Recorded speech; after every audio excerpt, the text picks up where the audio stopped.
Hello and welcome back to the channel.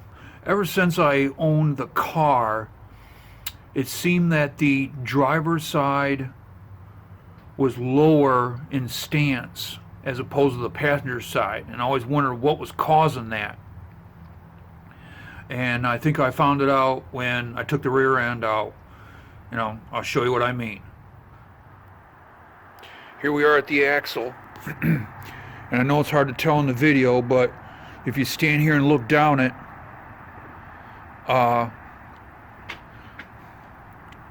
this spring support or spring cup or whatever you want to call this is welded in a different position than this one down here. It's like this more, and this would dip the spring down, and of course, and make the driver's side of the car lower than the passenger side. And it's been like that as far as I can remember, and I could never figure out what was going on with that.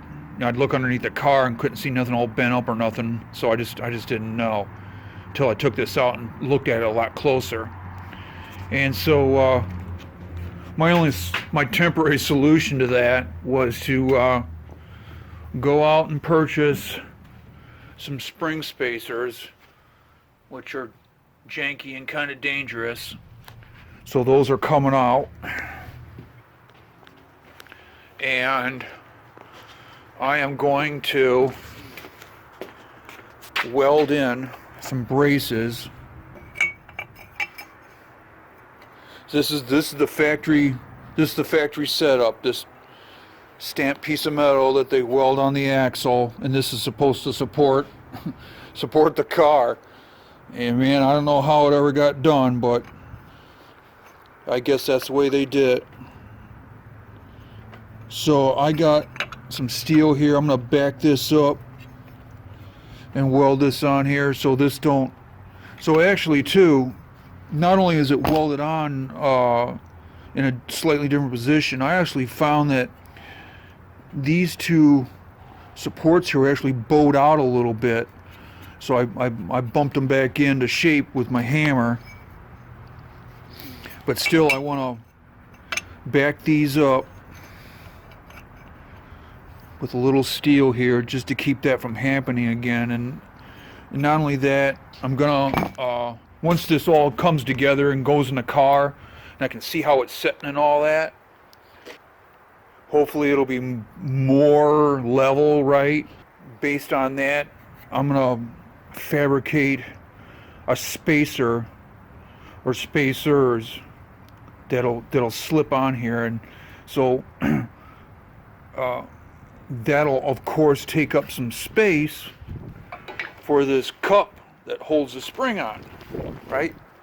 So now we got to have a little bit more of this part right here to come up a little bit to support that spring. Well, here's what I'm going to do. So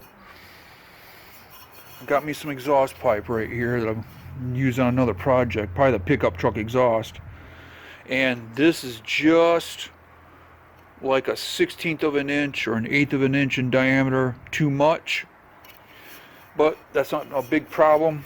I'll cut off what I need in length, and I'll slit this and weld it back up, and that'll probably give me the diameter I need, right? And so, because right now, well, it fits on this end, right? Let me see. Yeah, it fits pretty good, but this end, it does not. And this is the top, and this is the bottom for the spring, because this has got the curlicue in it. And this is for the rubber anti-squeak mounts, I guess you could call them. And the impression's right, molded right in, and it's the way they've been in the car forever. I don't even have the instructions for these things anymore, so this is the way they probably were told, instructed to me to be put in. So this would go in the top of the car, and this down here goes in the bottom. And unfortunately, that dimension just ain't cutting it. And I'll probably do the same on the other side, just to make it visually even, because that's just how I am. I want that to look even, you know, like factory, even though there's going to be a spacer in here. That's what's on the agenda for today. I got these here all ready to go to get welded in, so that's the next step here. Let's get to that part.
Okay, you'll have to excuse the noise. It's cold out now, and the heater's running.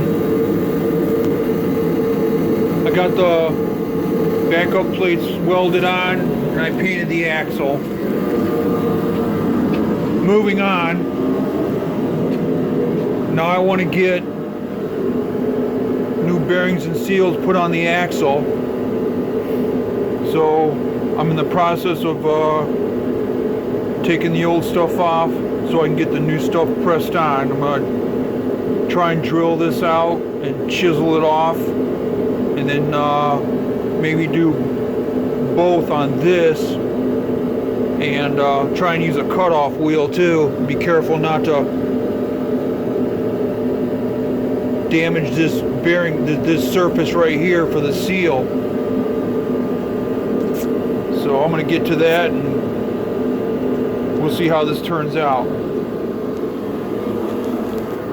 Okay, so this part of it took about 20 minutes, 25 minutes, but I got the ring off, right? Took a drill bit, and I drilled down. And you try and measure, because you don't want to like drill into this if you can help it. And use a combination of a chisel and the biggest hammer that you can stand, and started cracking on this thing. And if you look real close down in there, you can see a crack that formed right along the bottom there, and I finally snapped it, and I was able to, you know, pry that off. So this is something that anybody can do.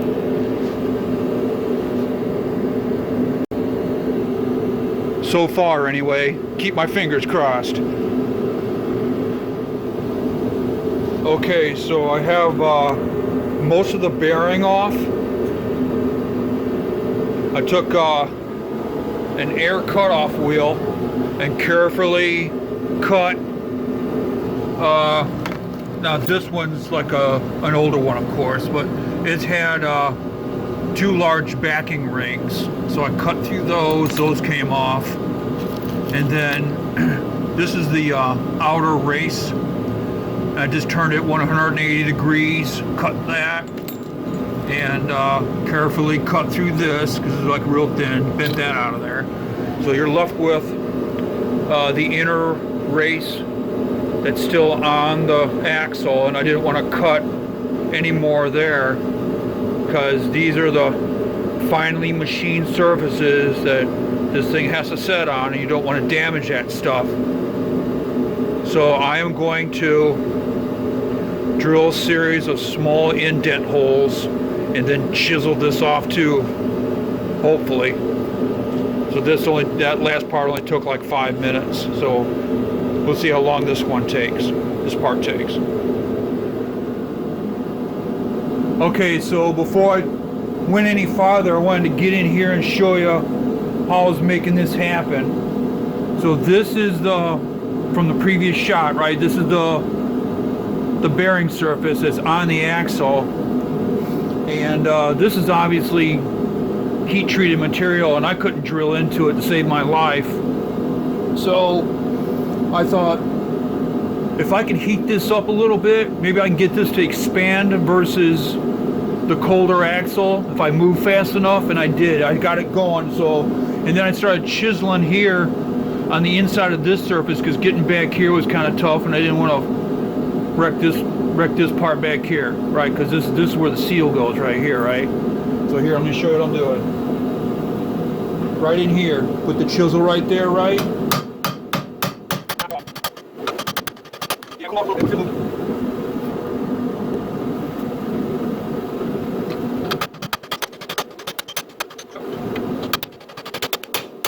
Come on, baby, almost there.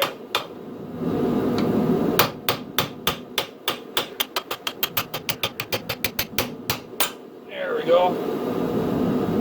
That's it. Then you just we'll pull back here. Oh, wrong way. There we go.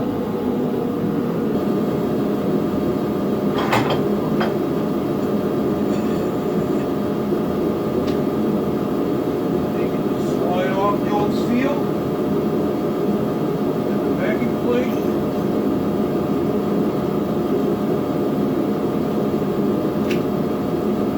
That's it. Clean that up. Get ready to put on your new stuff.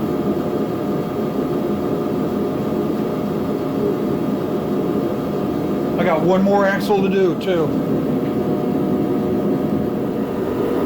So the next part obviously is to put the new backing plate, seal, and bearing and retaining ring on. And I'm going to need a press for that, and that's something I don't have. But I got a line on somebody that has one, and I'll have that done. There's videos on YouTube to see how this is done, so I'm not going to video that. And then after that, test fitting the rear calipers on the axles, moving along with the brakes installation, you know, and all that kind of stuff. So that's where we're at now. I want to thank all the new subscribers that came on board. Since my operation, I've gotten 251, which is like another 7 or 8 from last time. And greatly appreciated your coming here to see my content. I'm not even on TikTok or Instagram or nothing like that. I'm just on YouTube.